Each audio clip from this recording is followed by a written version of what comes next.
Doctor Sandeep, जो ये स्थिति बनी, अखिलेश यादव की जो तस्वीर दिख रही है, जिस तरीके से राहुल गांधी का जो बयान है कि ये लड़ाई राजनीतिक लड़ाई नहीं है, ये लोकतंत्र की लड़ाई है, लोकतंत्र बचाने की लड़ाई है, और आज हिम्मत नहीं है सत्ता के अंदर, चुनाव आयोग के अंदर, कि वो हमसे बात कर पाए। ये जो पूरी परिस्थिति है, लंबे समय से देश की जनता को ऐसी तस्वीरों का इंतजार था, इस संघर्ष का इंतजार था जो आज विपक्ष कर रहा है। डॉक्टर संदीप जी, ये देखिए, भारत के इतिहास में एक बहुत ही महत्वपूर्ण पड़ाव है, क्योंकि याद रखिए, कोई भी मुद्दा हो, कोई भी जन आंदोलन हो या कोई भी मामला भारत में जो उठ रहा था, वो लगता था कि बिना असर का हो जाता था, बेअसर हो जाता था। सबसे बड़ा आश्चर्य तो ये था कि किसानों का जो आंदोलन चला, जिसमें 732 किसानों ने अपनी शहादत दी, उन किसानों के उस आंदोलन के बावजूद भी भारत के मतलब चुनाव में, जो चाहे वो लोकसभा का चुनाव था या कई राज्यों का चुनाव था, उसमें जो रिजल्ट थे वो सत्ता पक्ष के हिसाब से आए या सत्ता पक्ष के पक्ष में आए और विपक्ष के प्रतिकूल गए। तो ये सब कुछ बड़ा आश्चर्यजनक लग रहा था, और जैसे लगता था कि जमीन पर लोगों का मूड कुछ अलग है, और हकीकत में जब रिजल्ट आता था तो वो रिजल्ट कुछ और होता था। अजीबोगरीब लगता था। ऐसे भारत के चुनाव में भी कैसा नहीं हुआ था। लोग बात करते थे कि मोदी का जादू है, ये है, वो है, लेकिन वो कौन सा जादू है? क्या ऐसा काम किया कि जो इसका जादू भारत की जनता इतनी तो कम से कम पढ़ी लिखी, आधा आबादी तो भारत की पढ़ लिख गई है, वो समझती है अपना अच्छा और बुरा। इसके बावजूद भी एक तरफा ये हर चुनाव में साफ कर देते थे, तो इससे पता चल रहा था कि कुछ ना कुछ दाल में काला है। और यहाँ जब आंकड़ों के साथ राहुल गांधी ने सारी चीजों को रखा, तो पता चला कि पूरी दाल ही काली है, और सब कुछ यहाँ तो पूरा फिक्स्ड है। अब इन लोगों को चोरी करते हुए रंगे हाथ पकड़ लिया गया है। ऐसे में क्या इसका मतलब है इस इलेक्शन कमीशन का? हालांकि ये 300 सांसद, हर एक सांसद 20 लाख की सीट से जीत के आता है, जनता के वोट से आता है, और वो बहुत ही महत्वपूर्ण व्यक्ति है। ये कोई सामान्य लोगों का आंदोलन नहीं था। वो जाना चाह रहे थे इलेक्शन कमीशन ऑफ इंडिया को, उनको जाने देना चाहिए। उनको रोकना, बस में बंद करना, गिरफ्तार करना और दूसरी जगह ले जाना, ये पूरी तरह से गलत है, अलोकतांत्रिक है। अब तो मुझे लगता है कि विपक्ष के लोगों को, इंडिया गठबंधन के लोगों को पूरी तरह से वहीं बैठ जाना चाहिए।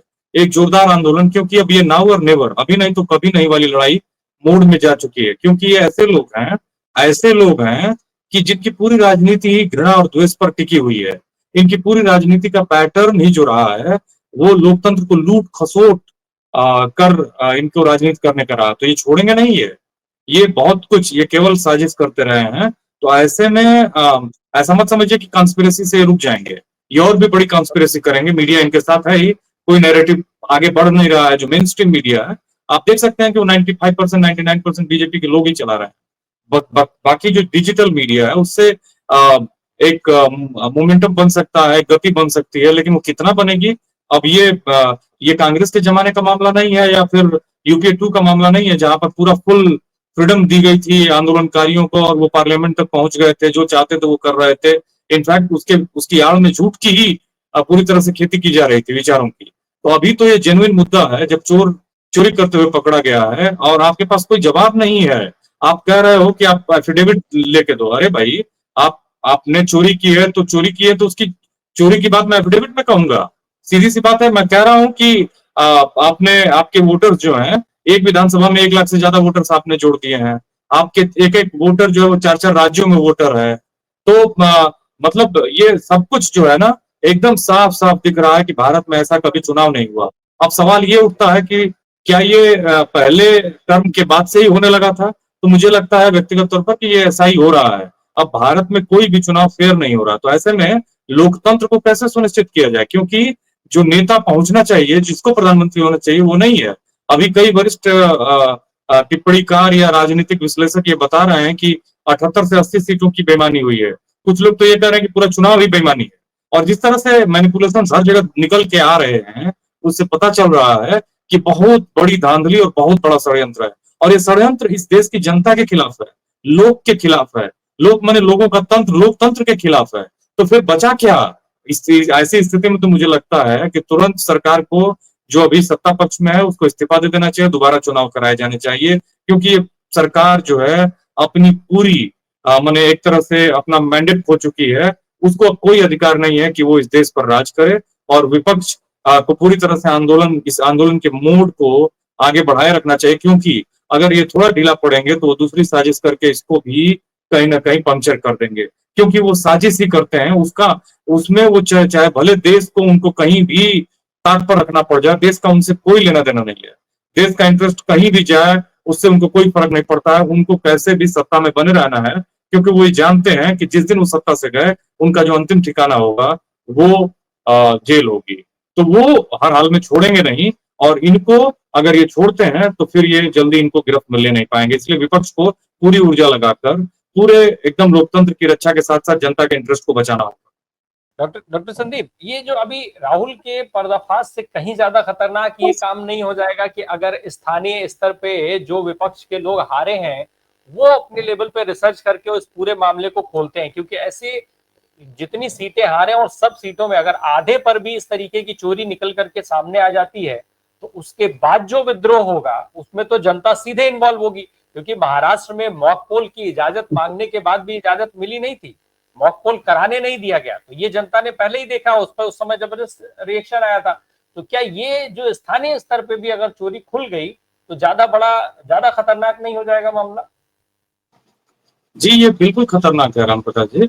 और इस बात को समझना है ना कि कोई भी यहाँ चुनाव हो ही नहीं रहा 19 के बाद से। इस बात को समझिए।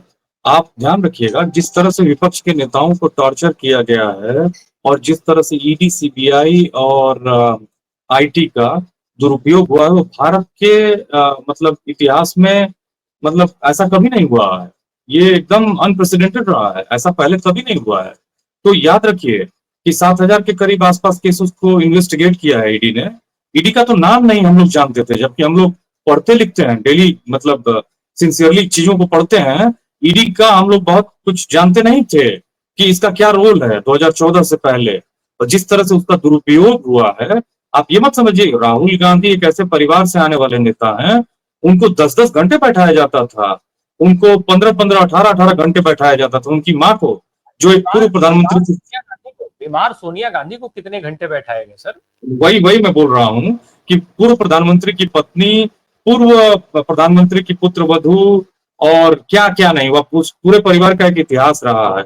उस परिवार को इतना टॉर्चर करना अब मुझे ये समझ में आ रहा है। मुझे एक्चुअली एक्चुअली ये देश कभी भी हिंदुत्व और हिंदू मुसलमान की राजनीति को अप्रूव करने वाला नहीं रहा है। कितना भी आप जहर बोल लीजिए, यहाँ के लोग सही थे। एक्चुअली ये चुनाव ही नहीं हो रहे थे, और इस तरह से इन चीजों की आड़ में एक्चुअली ये सारा बाजा बजा रहा था मीडिया, और इन सारी कुकर्मों को ढक रहा था, वो उस लेजिटिमाइज कर रहा था। और यही वो एक्चुअली देश के लोग बेवकूफ नहीं है, ये मैं सहमत हूँ हमारे जो वरिष्ठ पैनलिस्ट हैं उनसे, एकदम सही बात है। लेकिन बेवकूफ बनाया गया, इसमें कोई दो राय नहीं है। और बेवकूफ बनाया गया है उनकी आंखों पर पर्दा डालकर, और वो पर्दा डाला गया मीडिया के द्वारा। वो मीडिया जिसमें 99% इलेक्ट्रॉनिक प्रिंट मीडिया के जो अखबार और चैनल है वो इन्हीं के लोगों के थे, या इन लोगों ने खरीद लिया था। अब जैसे देखिए प्रभात खबर को चलाने वाले जिनको वो सभापति बना दिया गया था, क्या नाम है उनका, हरिवंश, हरिवंश। वो बहुत बड़े अपने जीवन भर समाजवादी बनते रहे, और उन्होंने अपने सारे क्रेडेंशियल्स को बेच दिया। ऐसे लोगों को तो मैंने क्या ही बोला जाए इनके खिलाफ। लेकिन ऐसे लोग थे जो बिके, जो जिनको खरीदा जा सकता था उनको खरीद लिया गया, जिनको नहीं खरीदा जा सकता था उनको डराया गया, धमकाया गया, और जो कुछ भी मैनेज नहीं किया जा सकता था उसको चोरी कर लिया गया। डकैती, चोरी नहीं, चोरी कहना तो ठीक नहीं होगा, डकैती कर लिया गया।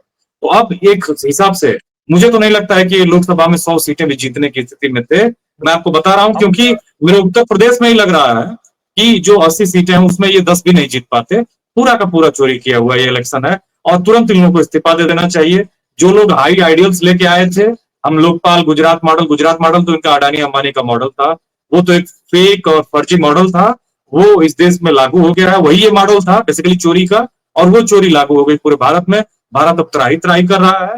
विपक्ष का यहाँ पे बहुत महत्वपूर्ण रोल है, उसको एकजुट होकर भारत की जनता को इस माने इस रसातल से बाहर निकालना होगा, इस दलदल से बाहर निकालना होगा, और भारत में कम से कम लोकतंत्र को एक बार फिर से स्थापित करना होगा। नहीं तो राम प्रकाश जी, ये जो काम वो कंबोडिया में उसने किया था, खमेर रोज ने, और जो काम हिटलर ने आपके जर्मनी में किया था, जो काम मुसोलिनी ने इटली में किया था, वही होगा। और भारत का जो इतिहास है, जो आने वाला समय है, और विकृत होगा। इसको बचाने की पूरी जिम्मेदारी और दायित्व जो है वो पूरे विपक्ष पर है, और कुछ जनपक्षधर जो पत्रकारिता करने वाले डिजिटल मीडिया के लोग हैं, कुछ जिंदा जो नागरिक हैं उनके ऊपर है। उनको बहुत ही संयम के साथ, जिम्मेदारी के साथ इस लोकतंत्र को बचाना है, भारत की जनता को इस कलंक से, इस दलदल से बाहर निकाल कर लाना है।